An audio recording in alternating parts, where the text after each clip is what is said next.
Before your first Eurocomp trip, it's typically limited to one. And the reason is because the cruise lines and the cruise lines trust us to send to how do I say it? Like limit their risk.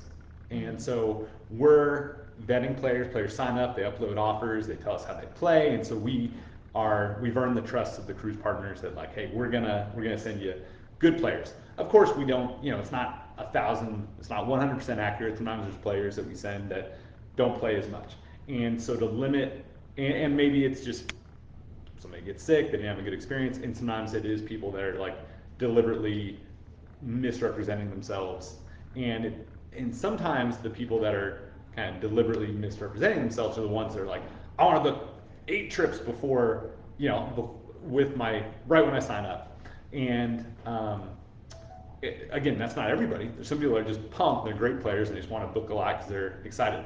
But to mitigate the risk for our partners, we say, hey, take your first trip based on how you play on that first trip, then you can book more. So after that first trip, then typically, um, I mean, it's generally the cruise line that'll put caps on it. So we may let you, maybe 3 trips.